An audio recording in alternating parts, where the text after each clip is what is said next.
This may be short, although it's like the curse, right? Every time I've ever started a meeting with this might be short, that's like the longest meeting of the day.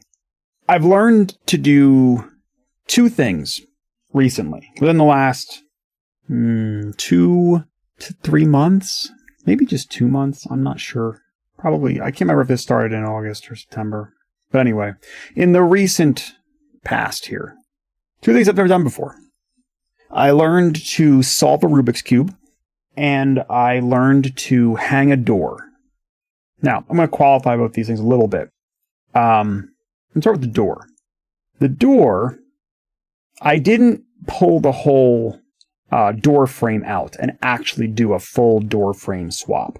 That is still on my bucket list, I suppose. I just haven't I haven't come across the occasion where I've needed to do that. In this case, I live in a little bit of an older house, not turn of the century or anything, but 60s. And so the door sizes have changed since then, and all the doors in this house were pretty cheap and looking pretty rough and old. A lot of them were cut on one side or the other and cut unevenly and whatever. So I took it upon myself that I wanted to swap a couple doors. A few things come along with swapping a door, even if you're not swapping the whole frame. In some ways, I suspect that a contractor who does this stuff every day would probably find it easier to swap the full door in frame than actually retrofit a new, door part of the door into an existing frame, because door sizes change over time. So if you're trying to take a new door from like a Home Depot and fit it into an existing frame, you have some shaving to do, usually.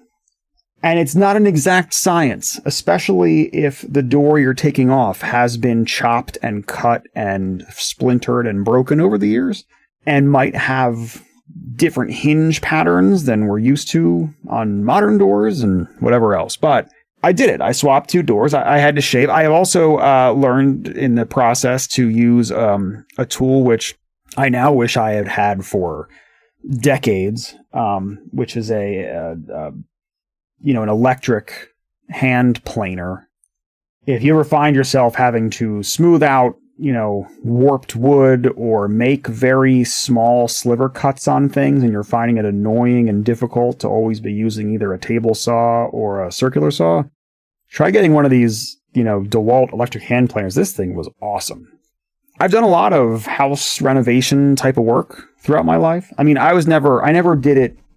Well, I guess I did it briefly professionally, but I barely count that. But I've done a lot of it over, course of my life. I like doing that kind of work, but for whatever reason, I had just never come across the occasion or the need or whatever to replace a door. And so it came up and I figured it out. I'm staring at one of them now as I record. I am really bad with a wood chisel. So the hinges are like the hinge cutouts. I might have to get a jig next time. They're a little jagged, but unless you're looking for it, I don't think you'd ever know. I bet a little silicone would take care of that. I also learned to solve a Rubik's Cube. I've actually learned to solve a Rubik's Cube at least 2 different ways, maybe 3, depending on how you count them. When I was a kid, I had a Rubik's Cube, like an old style one, a regular one, that got scrambled along the way, and I never was able to figure out how to get back to normal. Now, I never sat down and spent tons of time on it, but I definitely never. Either way, whether I didn't spend enough time on it, or it was too complicated, or I was too young, or whatever, never figured that out. Now, with the age of the internet, of course, you can look up how to do this stuff. And that was a really interesting experience. There's this whole, not just how to solve a Rubik's Cube, but this whole speed cubing culture where there's competitions around it and how fast can you do it and all this kind of stuff. I am not anywhere near a competition, but I figured out how to solve a Rubik's Cube both using the very beginner method and then sort of the offshoot of the beginner method, but still a pretty beginnery method. and then using what they call the beginner CFOP method. I have not yet moved on to the more advanced levels of CFOP, but the beginner one, I figure, I learned that, and it's really fun. I found it oddly rewarding. It's like it's kind of like a much more productive fidget spinner, because you are using your brain, you are at least when you're learning it, you're memorizing things. After a while, your muscle memory does start to kind of take over, but there are a lot of things to remember and memorize. Even the very first, learning sort of the beginnery method it's just a different way to think about how things work. And I do believe, and I don't have any research to back this up, but I do believe that it probably exercises some spatial part of your brain. It probably also helps with things like hand coordination, right? But this was something that, I never forgot about my scrambled Rubik's Cube as a kid. I never figured out how to solve that damn thing. And, here I am several decades later, and now I could go back and do that. I'm sure the toy is long gone. But if it ever popped up again, I could solve that cube. I bring these items up because you never know.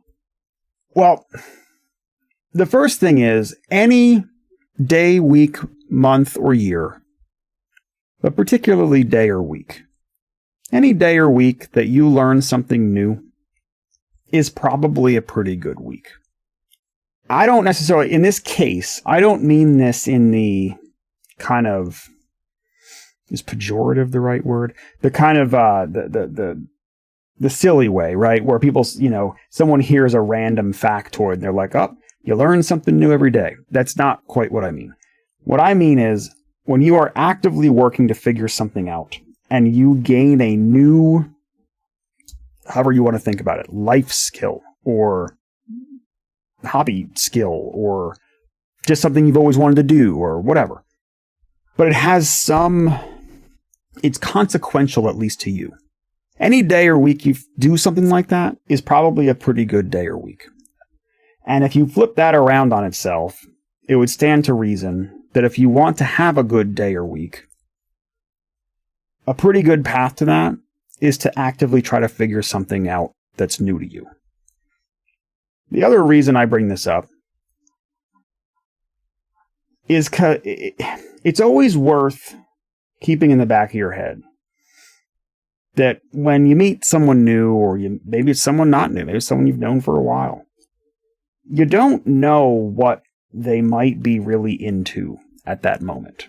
You don't know what kind of hidden things about them that you just never thought to ask.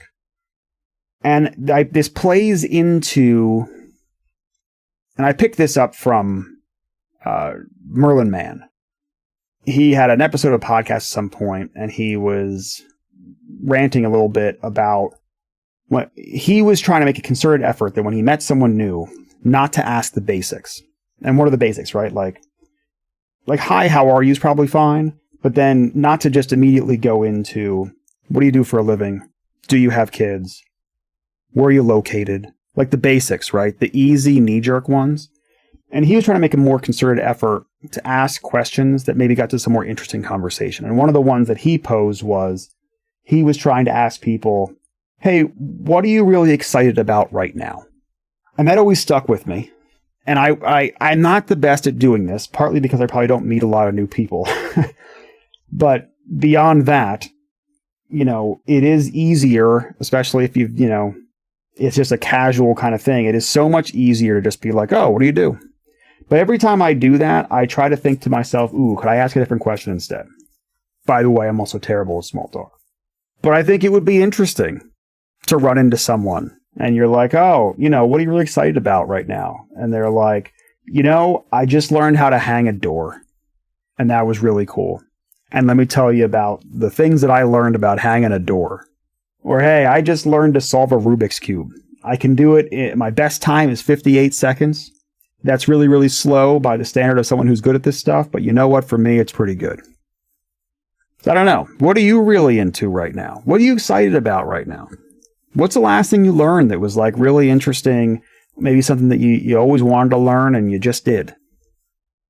Or the next time you meet someone, maybe think about that. Think about asking them instead, what are you really excited about?